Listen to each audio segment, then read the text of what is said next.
So, this happened last week, and I'm still processing everything. My wife, Diana, and I have been married for 3 years, and I thought I knew her family pretty well. Looking back now, there were definitely red flags I should have noticed. But, you know how it is when you're in love and trying to make things work with the in-laws. Her mom, Lois, always seemed cold toward me from day one. During our engagement, she kept making passive-aggressive comments about how Diana was rushing into marriage and should wait until she found someone more financially stable. She'd give me these looks like I wasn't measuring up. Diana would always defend me in the moment, but I noticed she never really shut her mom down completely.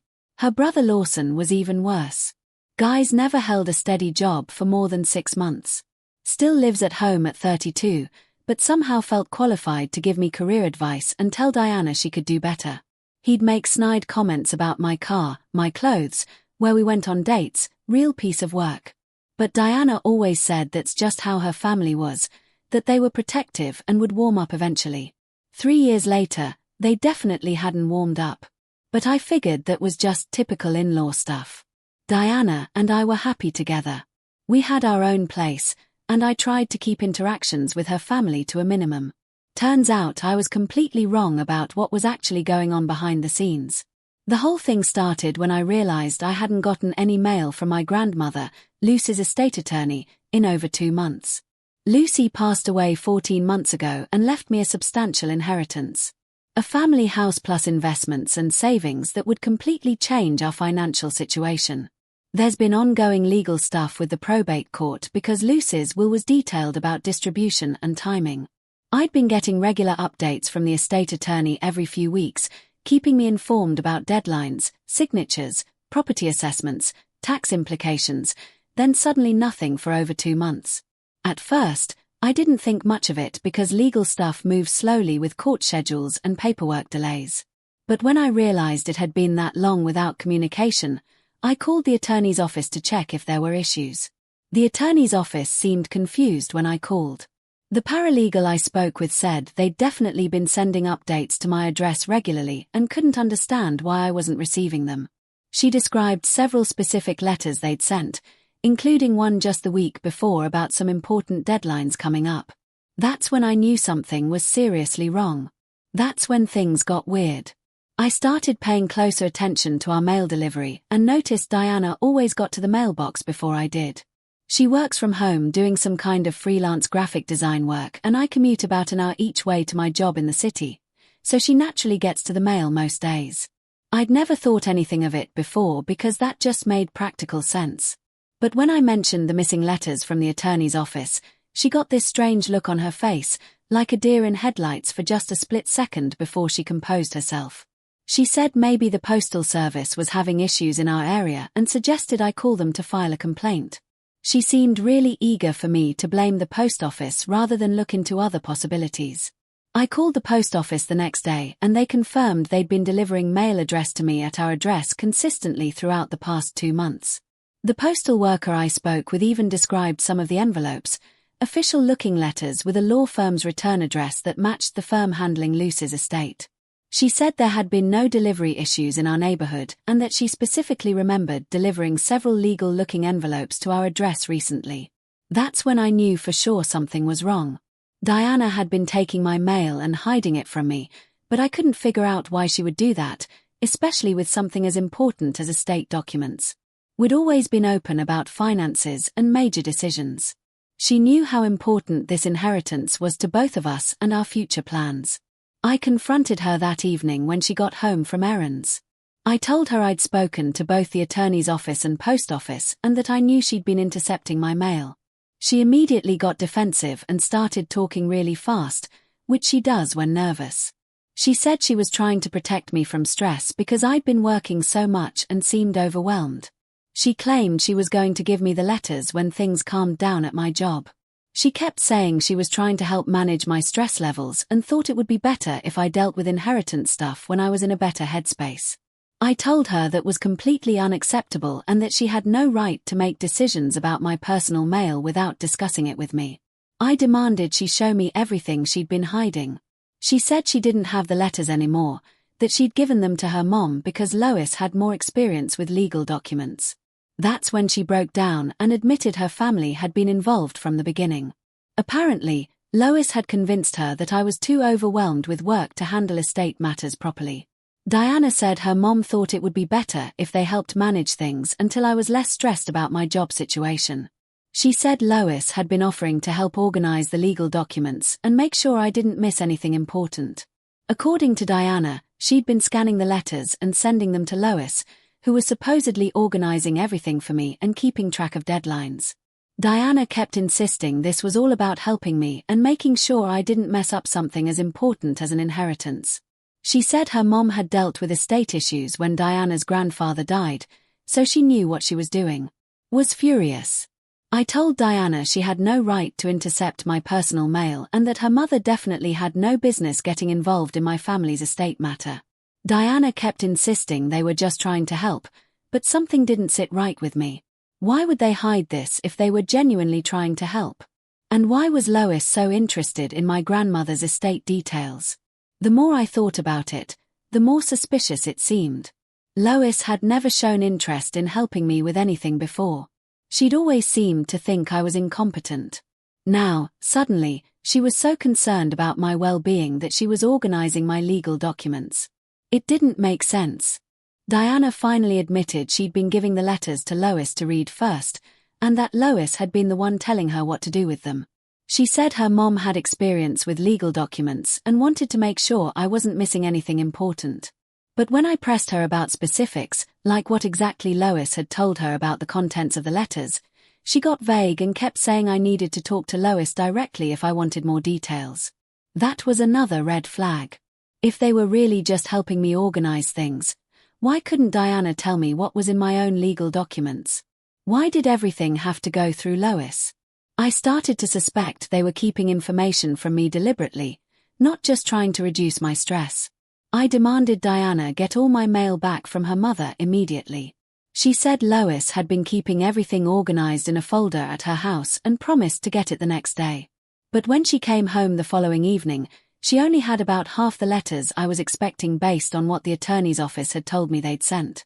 She claimed that was everything Lois had, but the timeline didn't add up with what the attorney's office had told me about their correspondence schedule. I could tell Diana was nervous about something and she kept avoiding eye contact when I asked her specific questions about what Lois had said about the missing documents. When I called the law firm again to verify exactly what they'd sent and when, they confirmed there should have been at least 6 more letters than what Diana had returned to me. These missing letters included some critical information about property transfers and beneficiary notifications that I needed to respond to within specific time frames.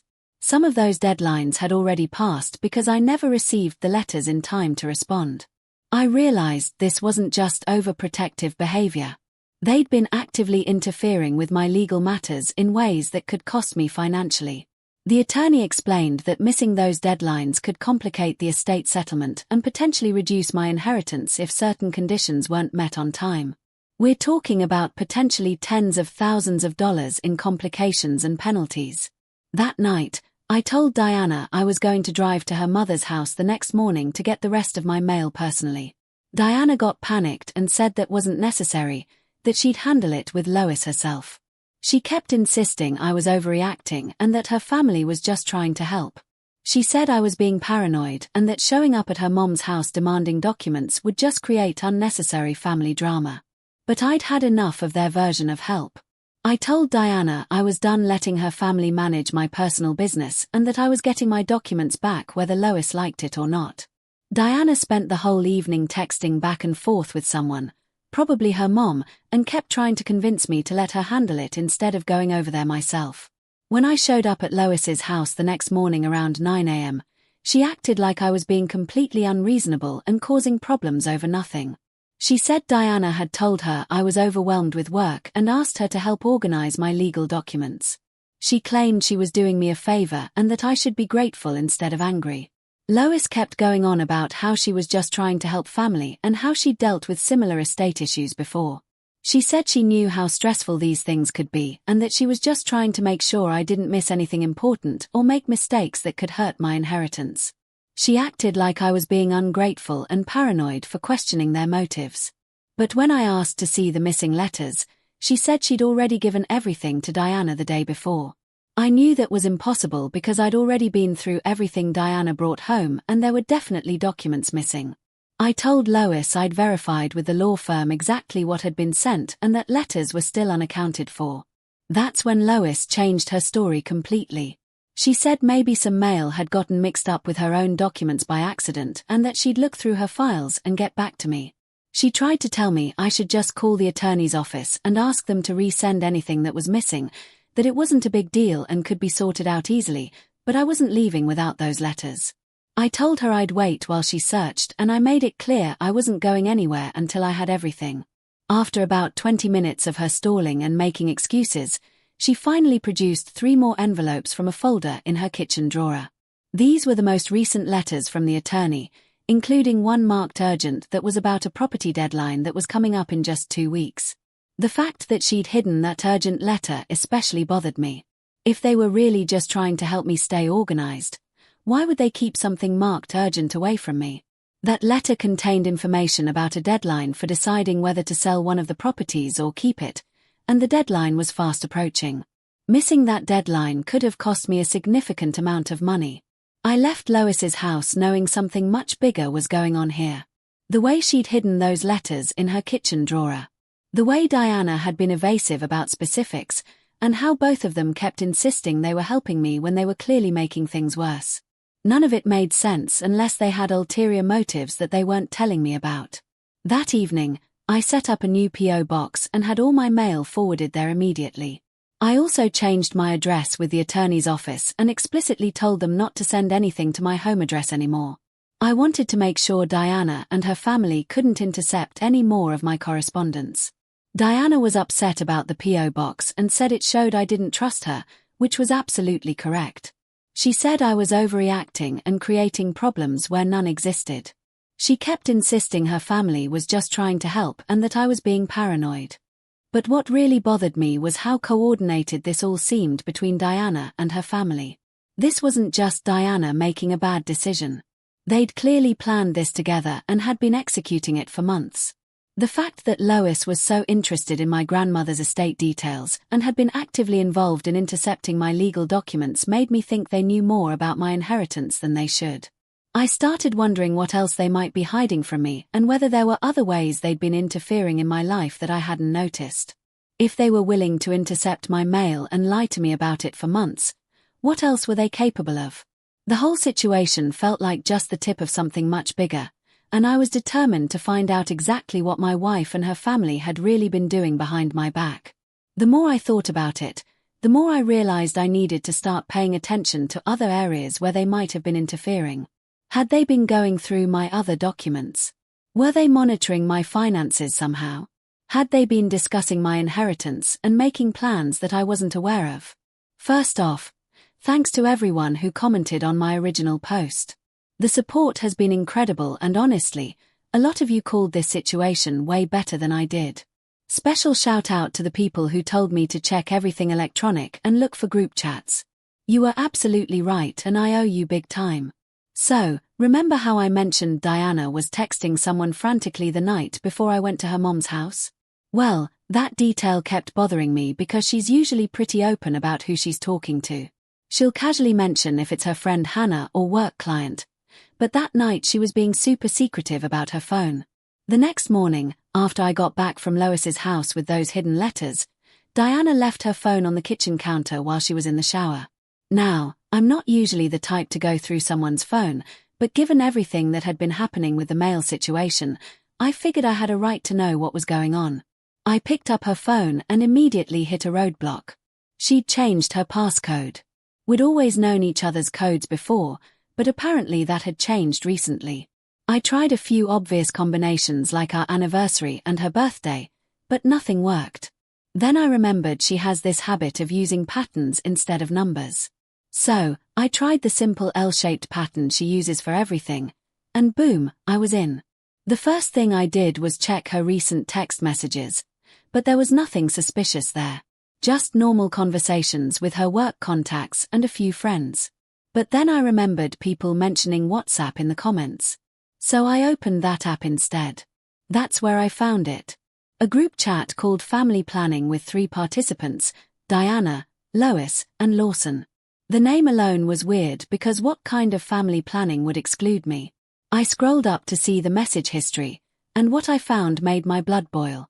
The conversation went back months, starting right around the time my grandmother's estate letters would have begun arriving. Lois had created the group, and the very first message was her saying they needed to coordinate their approach carefully and make sure I didn't catch on to what they were doing. Diana had sent photos of my mail, actual pictures of the sealed envelopes from the law firm before she opened them. Lois was giving her instructions about which ones to scan and send immediately versus which ones could wait. They were treating my inheritance like it was some kind of project they were managing together. But what really got to me were the things they were saying about me personally. Lois kept referring to me as your husband in this dismissive way, like she couldn't even be bothered to use my name. She called me clueless and said I was too trusting for my own good. Diana was agreeing with everything and even adding her own comments about how I never paid attention to details. Lawson was the worst, though. This guy who's never accomplished anything in his life was calling me an idiot and saying I didn't deserve the inheritance money. He kept going on about how the family deserved it more than I did and that they could put it to better use. The entitlement was unbelievable. There was this one message thread from about 6 weeks ago where they were discussing the urgency of some deadline that was coming up. Lois was telling Diana that she needed to be more careful about timing when she took my mail because missing certain deadlines could mess up their plans. Diana responded that she was doing her best, but that I was starting to ask questions about why I wasn't getting updates. Then Lois sent this message that just floored me. Johnny's too stupid to notice anyway. Just keep doing what you're doing. We deserve this more than that lazy piece of garbage. And Diana's response was even worse. He's so pathetic. Thinks I actually love him. Reading that felt like getting punched in the stomach. This is my wife, the person I've been building a life with for 3 years, calling me pathetic and saying she doesn't actually love me. And she's saying it to her family while they're actively sabotaging my inheritance. I kept scrolling and found more messages where they were discussing specific details about my grandmother's estate that they definitely shouldn't have known. They were talking about property values and discussing which assets would be easiest to liquidate. Lawson was asking questions about how long the probate process usually takes and whether there were ways to speed it up. But the thing that really made me realize how deep this went was when I found messages about them researching my grandmother's will online. Apparently, estate documents become public record once they're filed with the court. And Lois had been looking up details about what Lucy had left me. They knew the exact value of everything before I did. There were also messages about my work schedule and daily routine. Diana had been keeping them updated about when I left for work and when I got home so they could coordinate the mail timing better. She'd even told them about my upcoming business trips so they could plan around when I'd be out of town. The worst part was reading how they talked about my grandmother Lucy. These people never met her, never had any relationship with her, but they were discussing her money like they had some kind of claim to it. Lawson actually said that since Diana was married to me, the inheritance was basically family money that they should all have a say in managing. I took screenshots of everything. The entire conversation history, all the photos Diana had sent of my mail, every insulting comment they'd made about me, all of it. I saved it all to a cloud storage account they don't have access to because I had a feeling I was going to need evidence of what they'd been doing. When Diana got out of the shower, I was sitting at the kitchen table with her phone in front of me. She walked in and immediately knew something was wrong when she saw her phone wasn't where she'd left it. She asked if I'd been going through her phone and I told her absolutely and that I'd found the family planning group chat. The look on her face was pure panic. She started talking really fast, trying to explain that the group chat wasn't what it looked like and that they were really just trying to help me. She said they were discussing the best way to support me through the inheritance process and that the messages were taken out of context. I read some of the messages out loud to her, specifically the ones about me being stupid and pathetic. I asked her how exactly those comments were taken out of context and what possible interpretation would make them acceptable. She couldn't answer that. She just kept saying she was sorry and that she never meant for me to see those messages. Then she tried to turn it around on me and said I violated her privacy by going through her phone.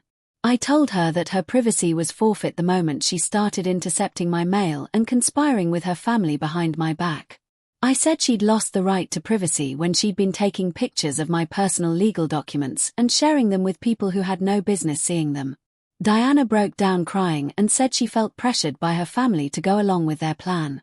She claimed that Lois had convinced her it was the right thing to do and that she was scared to stand up to her mom. She said Lawson had been pushing the idea that I was too immature to handle a large inheritance properly and that I might waste the money. But I wasn't buying the victim act. She'd been an active participant in those conversations, not just going along with what others suggested. She'd made her own insulting comments about me and had been the one physically taking my mail and hiding it from me. She'd been lying to my face for months while betraying me behind my back. I told Diana that I wanted to see her phone anytime I asked from now on, and that she needed to stop communicating with her family about my inheritance immediately. She agreed, but I could tell she was just saying what she thought I wanted to hear. The damage was already done, and I knew I couldn't trust anything she said anymore. That evening, I started thinking about what else they might be hiding from me. If they were willing to intercept my mail and talk about me like that behind my back, what other boundaries had they crossed? Were there other documents they'd been looking at? Had they been going through my personal papers when I wasn't home? I realized I needed to start treating this like they were actively working against me, because that's exactly what they were doing. This wasn't just overprotective family behavior or poor communication. They were deliberately sabotaging my inheritance and planning something that they knew I wouldn't approve of. The thing that bothers me most is how long this has been going on and how coordinated it all was. They had a system in place. They were following a plan and they were all committed to keeping me in the dark about it. Diana wasn't just going along with her family's bad idea. She was a willing participant in deceiving me about something that could affect the rest of our lives. I'm starting to wonder what their endgame was. Were they planning to keep interfering until the estate was settled and then somehow claim they deserved a share? Were they hoping to manipulate me into giving them money? Or was there something even bigger they were working toward that I haven't discovered yet? You guys are not going to believe what I found yesterday. Remember how I said I wanted to find out how deep this goes? Well, it goes way deeper than just intercepting mail. These people have been planning something major, and I walked right into it.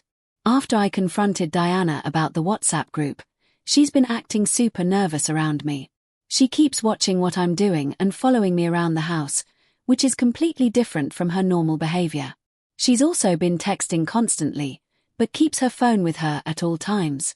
Now, yesterday morning, Diana had to go to some client meeting for her graphic design work, and she seemed really reluctant to leave me alone in the house. She kept asking if I had plans for the day and whether I was going to work from home or go into the office. When I said I was planning to work from home, she suggested maybe I should go into the office instead since I'd been so stressed lately. That immediately made me suspicious because Diana never cares whether I work from home or not. If anything, she usually prefers when I'm home because she likes having company. So, why was she suddenly so concerned about me being in the house alone? After she left, I decided to investigate on my own. I started going through our home office more carefully than ever before.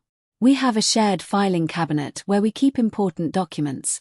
And I realized that I hadn't looked through Diana's section in months. In the bottom drawer, underneath a bunch of her old client contracts, I found a folder labeled estate planning. That was weird because we'd never done any estate planning together. And why would Diana have a folder about it that she'd never mentioned? Inside the folder was printed information about power of attorney documents, inheritance laws, and probate procedures. Nothing too suspicious by itself. But then I found printouts of my grandmother's will and estate documents. These weren't copies mailed to me. These were documents she'd printed from the court's public records website. But what really made my blood run cold was what I found at the bottom. Several sheets of paper covered with practice signatures. My signature. Someone had been practicing writing my name over and over, trying to get the handwriting to match perfectly. There were at least 50 practice attempts, starting with ones that looked nothing like my actual signature and gradually getting better. The most recent ones were pretty close to how I actually signed documents. Whoever had been doing this had been working at it for a while and was getting good at forging my signature.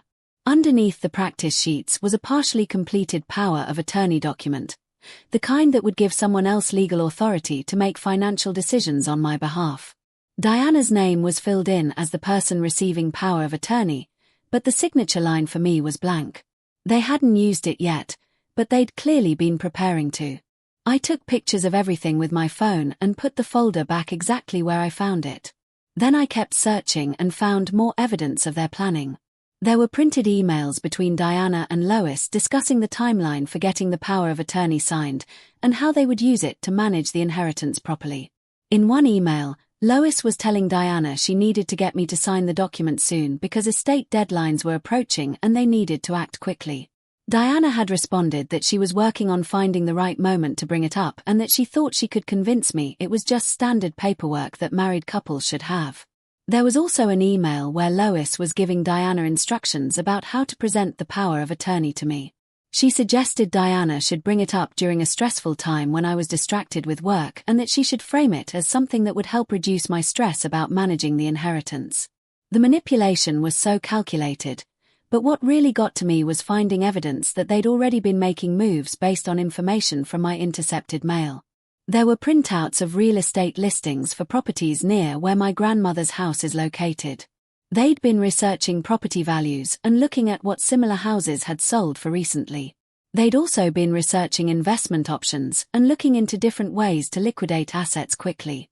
There were printouts about converting real estate to cash, information about estate sales, and research about tax implications of different financial decisions. They were planning out exactly what they wanted to do with my inheritance money. When Diana got home from her meeting, I was sitting in the living room with the folder in front of me on the coffee table. The look on her face when she saw it was pure terror. She immediately started talking about how she could explain everything and that it wasn't what it looked like. I told her to sit down because we were going to have a very long conversation about what exactly she and her family had been planning. She tried to deflect and said she wasn't sure what I was talking about, but I opened the folder and showed her the signature practice sheets. She immediately broke down and said it was all her mother's idea. According to Diana, Lois had convinced her that I was too emotional about my grandmother's death to make good financial decisions. She said her mom thought it would be better if someone more objective was handling the inheritance decisions, at least temporarily. Diana claimed the power of attorney was just supposed to be a safety net in case I became too overwhelmed to handle things myself. She said they were planning to give me back control once the estate was settled. She insisted they weren't trying to steal anything from me, just trying to manage things more efficiently. But I wasn't buying any of that. I pointed out that they'd been practicing forging my signature, which meant they were planning to sign the document without my knowledge. I asked her how exactly that fit with their story about this being for my own good. Diana got defensive and said the signature practice was just Lois being overly cautious. She claimed her mom wanted to make sure that if I did agree to sign the power of attorney, Diana would be able to help me fill it out correctly if my handwriting was messy. She said it was just preparation, not actual forgery. I told Diana that was ridiculous. Normal people don't practice someone else's signature dozens of times just to help them fill out paperwork. That's literally what forgers do when they're preparing to commit fraud. Then I showed her the emails about timing and strategy for getting me to sign the document. I read out loud the part where Lois was telling her to wait for a stressful moment when I was distracted. I asked her how that fit with their story about this being legitimate help rather than manipulation. Diana started crying and said she knew it looked bad, but that she'd been feeling pressured by her family to go along with their plan. She said Lois had been very insistent that this was the right thing to do and that Diana felt caught between loyalty to her family and loyalty to me. I told Diana that I didn't care about her family drama anymore. They'd been intercepting my mail, talking about me like garbage behind my back, researching my inheritance without my knowledge, and practicing forging my signature. This wasn't family drama. This was a deliberate scheme to take control of my inheritance. Diana kept insisting that they weren't trying to steal from me, but I pointed out that they'd already been making plans about what to do with my money without ever consulting me. They'd been researching real estate sales and investment options based on assets that belonged to me, not them. She said they were just being prepared so they could give me good advice when the time came. But I asked her why they needed a power of attorney to give me advice. If they were really just trying to help, they could have offered their opinions without needing legal control over my finances. Diana couldn't answer that. She just kept crying and saying she was sorry and that she never wanted things to get this complicated. She said she loved me and didn't want to lose me over her family's bad decisions. But I was done with her apologies. They'd been planning this for months, working systematic all. Why to put themselves in position to control my inheritance? This wasn't a mistake or poor judgment. This was a deliberate betrayal. I told Diana I wanted to see all the recent messages in the family planning group chat because I was sure there was more communication about this power of attorney plan. She reluctantly handed over her phone and I scrolled through the messages from the past few days. Sure enough, there were new messages I hadn't seen before. Lois had been asking for updates on when Diana was going to get me to sign the power of attorney. Diana had been responding that she was working on it, but that I was being suspicious lately and asking too many questions. Then I found the message that really set me off. Lois had written, "This useful idiot still doesn't know what's coming for him. Keep playing the loving wife until we get those signatures." And Diana had responded with a laughing emoji. Reading that felt like a slap in the face. My own wife was calling me a useful idiot and laughing about deceiving me with her family. They weren't just planning to control my inheritance. They were actively enjoying the process of manipulating me. I confronted Diana about that message specifically, and she tried to claim it was just venting frustration, that she didn't really mean it. She said she'd been feeling stressed about the whole situation and had said things she didn't really believe. But I could see in her face that she knew how weak that excuse sounded. The thing that bothers me most is realizing how long they've been planning this and how close they came to actually pulling it off. If I hadn't started paying attention to my missing mail, they probably would have eventually gotten me to sign that power of attorney. And once they had legal control over my finances, there's no telling what they would have done. Now I'm wondering what their next move is going to be. They know I've discovered their plan, but they've invested too much time and effort into this scheme to just give up. I have a feeling they're going to try to escalate things somehow. Maybe try to pressure me more directly or find some other way to get control over my inheritance. Alright, guys. This is it. The confrontation you've all been waiting for happened yesterday. And watching their faces when they realized how badly they'd underestimated me was absolutely priceless. For those asking what my revenge plan was, well, you're about to find out. After I confronted Diana about the power of attorney documents, she immediately called her family. I could hear her on the phone talking frantically to someone, probably Lois, explaining that I'd found everything and that their plan was blown. She was clearly panicking and asking what they should do next. About 2 hours later, my doorbell rang.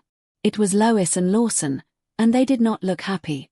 Diana let them in, and they all sat down in my living room like they were staging some kind of intervention. The audacity of these people showing up at my house to confront me about discovering their scheme was unbelievable. Lois immediately started talking about how I was overreacting and misunderstanding their intentions. She said they'd been trying to help me and that I was being paranoid and ungrateful. She kept insisting that everything they'd done was for my own good and that I should be thanking them instead of being angry. Lawson jumped in and said I was being immature about the whole situation. This guy, who's never held a real job, was lecturing me about maturity. He said I was too emotional to handle a large inheritance properly and that I needed guidance from people with more life experience. Diana started crying again and said she felt caught in the middle between her family and me. She said she loved me, but that she also had to respect her family's concerns about my ability to manage money responsibly. She was still trying to play both sides even after everything that had happened. I let them talk for about 10 minutes, listening to them justify their actions and try to convince me that intercepting my mail and forging my signature was somehow acceptable. Then I told them I had something to show them. I pulled out my laptop and opened up a folder I'd been preparing for weeks. Ever since I first noticed the missing mail, I'd been documenting everything and building a case. I'd taken screenshots of all the WhatsApp messages, photographed the forged signature practice sheets, saved copies of their emails about the power of attorney plan, and compiled everything into a comprehensive file. But that wasn't all I'd been doing. While they thought they were being clever with their secret planning, I'd been doing some investigating of my own. I'd contacted the Postal Service about mail theft, spoken to my estate attorney about attempted fraud, and even reached out to law enforcement about identity theft attempts. I showed them printouts of federal mail theft statutes and explained that intercepting someone else's mail is a serious crime that can result in significant fines and prison time. I pointed out that they'd been systematically stealing my mail for months, which constituted ongoing criminal behavior. Then I showed them information about fraud charges related to forging signatures and attempting to obtain power of attorney through deception. I explained that what they'd been planning wasn't just unethical, it was literally illegal and could result in felony charges. The look on their faces when they realized I'd been building a legal case against them was perfect. Lois went pale and started talking about how this was all a misunderstanding and that they'd never actually used the forged signatures. Lawson tried to claim that practicing signatures wasn't illegal if you didn't actually use them to sign documents. Diana was begging me to not involve law enforcement and saying that we could work everything out as a family. She kept insisting that they'd learned their lesson and would never do anything like this again. She said she'd do anything to make it right and that involving authorities would destroy her family. But I wasn't done yet. I told them that while they'd been focused on their little scheme, I'd also been investigating their financial situation. I'd looked into public records and found some very interesting information about their recent activities. Turns out that Lois had been using information from my intercepted mail to make decisions about her own finances. She'd taken out a loan against her house based partly on expectations about family financial changes. She'd also been making plans with local real estate agents about potential property investments in the area where my grandmother's house is located. Lawson had been even more obvious about it. He'd been telling people around town that his family was coming into money soon and had even put deposits down on things he couldn't afford, apparently expecting to be able to pay for them once they got control of my inheritance. When I confronted them with this evidence, they couldn't deny it. Lois tried to claim that she was just being financially responsible and planning for the future, but I pointed out that she was making financial decisions based on money that didn't belong to her. Lawson got defensive and said he hadn't actually spent any of my money, just made plans based on what he thought would happen. I told him that making financial commitments based on inheritance money you're planning to steal is basically the same thing as spending it. Then I revealed the final part of my plan. I'd already filed reports with the Postal Service about the mail theft and provided them with evidence of the systematic interception.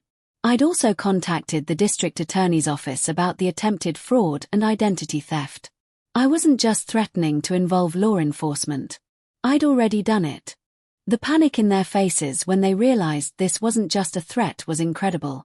Lois started talking about how this would ruin their family and that I was being vindictive and cruel.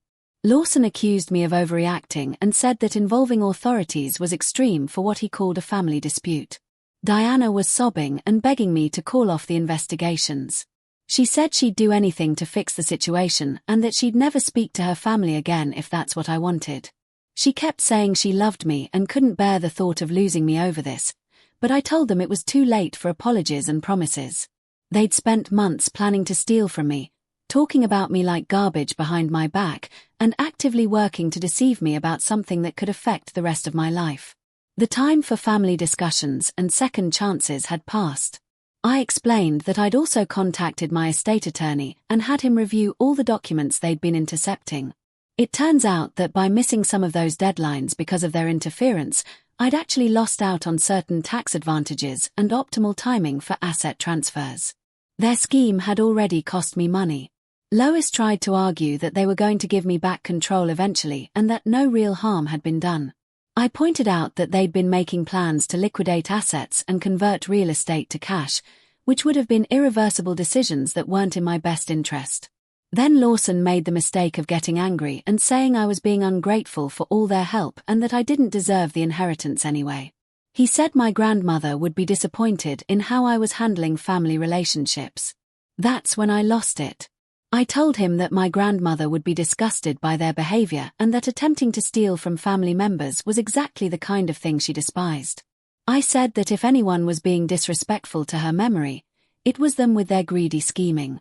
Diana tried to calm everyone down and said we should focus on moving forward rather than arguing about the past.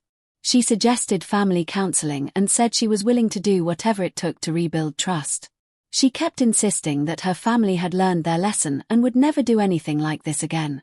But I told her the trust was gone permanently. I'd seen their true feelings about me in those WhatsApp messages where they called me pathetic and stupid and laughed about deceiving me.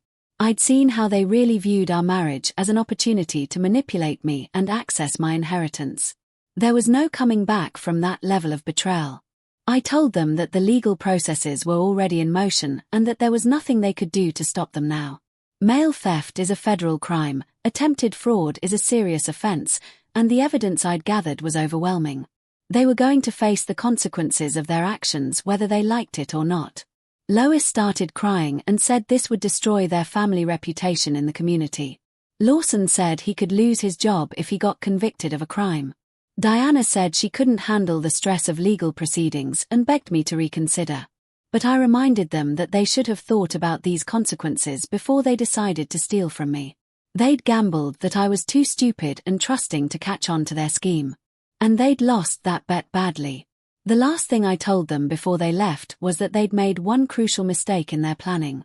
They'd assumed I was the same person they'd been manipulating for the past 3 years. But discovering their betrayal had changed me, and I wasn't going to be anyone's victim anymore. As they were leaving, Lois turned around and said she hoped I was happy with myself for destroying my wife's family over money. I told her that I hadn't destroyed anything. They destroyed themselves by choosing to be criminals instead of decent people. Update for everyone asking about Diana: we're getting divorced. The papers are already filed. She's staying with her parents while the legal proceedings play out. And yes, the authorities are taking this seriously. Apparently, systematic mail theft combined with identity theft attempts is exactly the kind of case they like to prosecute. My attorney says the evidence is overwhelming and that they're likely looking at significant consequences. To everyone who supported me through this, thank you. You helped me realize that I deserved better than being treated like a useful idiot by people who were supposed to love me. Prison Orange is definitely going to look great on all of them. Outro. Optional. If you enjoyed this wild story, make sure to like, comment, and subscribe to Once Loyal for more insane Reddit stories like this one. Drop a like if you think they got exactly what they deserved. See you in the next one.